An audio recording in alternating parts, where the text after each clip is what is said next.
Joining us now on the line is the Sinn Féin President, Gerry Adams. Good morning. Good morning, Rachel. There was no trouble last night in Belfast, certainly no significant trouble. Is that a hopeful sign, do you think? Yes. Obviously, some sections of unionism are offended at what is a very natural consequence of the outworking of the Good Friday Agreement. You know, the other councils have taken the union flag down, because what the Good Friday Agreement is about is a process of change. And I think democratic protest, peaceful protest, is to be applauded. But what we can't have is a continuation of the violence that we've seen in the last few weeks. And some of that has been fuelled by people who should know better. And the community worker that you talked to there, I think, showed an awful lot of sense. We also shouldn't get this out of proportion. You know, obviously the scenes are being soaked up by the media. Some young people are being attracted in for the reasons that some of your other interviewees outlined there. But the vast majority of people are getting on with business as usual. Belfast is not the city that I grew up in. Belfast used to be a unionist orange city. It's now trying to be a modern city that reflects in its shared space all elements of the community of Belfast people. And that's what the Unionist Forum, for example, should be looking about this morning.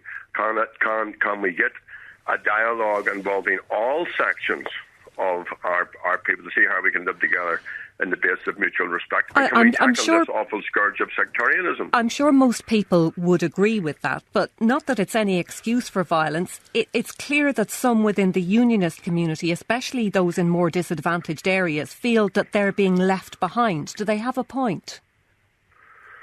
Well, there are alienated people, unfortunately, throughout the world and throughout this island, and it's not unique to Belfast. When I was MP for West Belfast, I worked with people on the Schenkel Road to advance the very necessary educational attainment of young people in that part of the West Belfast constituency. We worked to bring investment into the area. We worked to take people off the dole. And that needs to continue to happen. The problem is that apart from some valiant efforts by Martin McGuinness and Peter Robinson, there isn't a leadership in those communities which looks at the social and economic needs of the people who live there. And who then is failing to provide that leadership, in your view? Well, I think as a society, we fail. You know, in this part of the island, because of austerity, we're actually growing more and more alienated young people in areas of disadvantage. I have such areas in my own constituency now of Louth and Mahafnamore and other areas, but none of that is an excuse for what has been happening in the streets of Belfast. And you know, let's get back to the core point. The core point is we used to have an orange state in the north. We had war. We had awful suffering.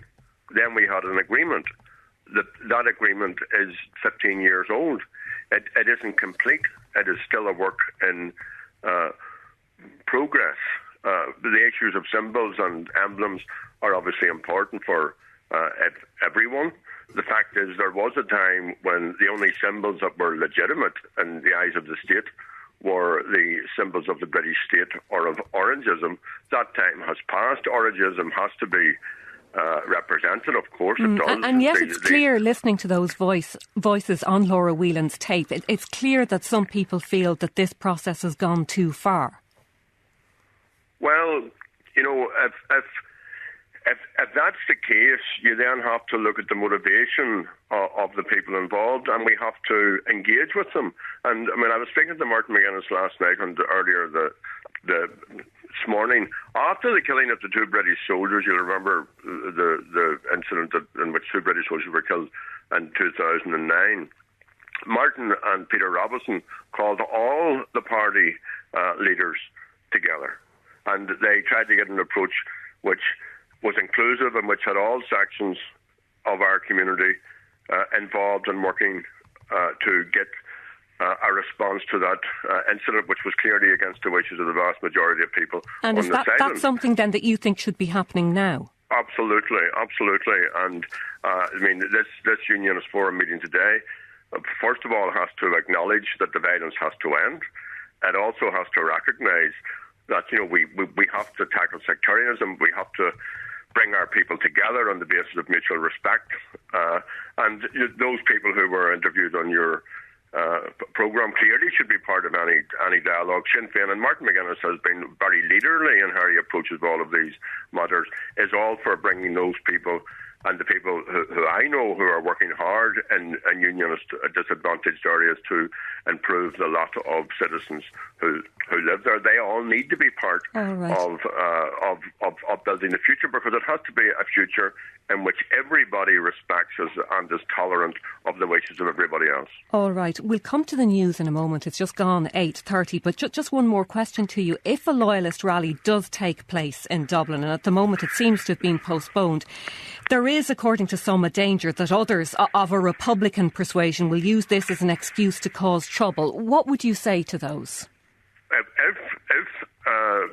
Willie Fraser, indeed anyone else, wants to come and protest in any part of this state, we should ignore it. That no one should raise a voice or throw a stone or counter-protest. Let them come, let them have their protest, and let them go, because explicit in the fact that they're even considering coming to Dublin is an acknowledgement that this is a small island and that Dublin is part of the future, and that has to be the case. You know, and I would look to the Irish government in terms of what we've seen in the last few weeks as a wake-up call in terms of the need to continue to nurture the peace process. It can never be taken for granted. I think that Willie Fraser is ill-advised on these matters, but let us as a people understand that the big challenge facing us, on top of all the economic and social challenges, is how we bring orange and green together on this small island. And part of that has to be that Willie Fraser, if he wishes, can come to Dublin, protest and go back home again. Gerry Adams, President of Sinn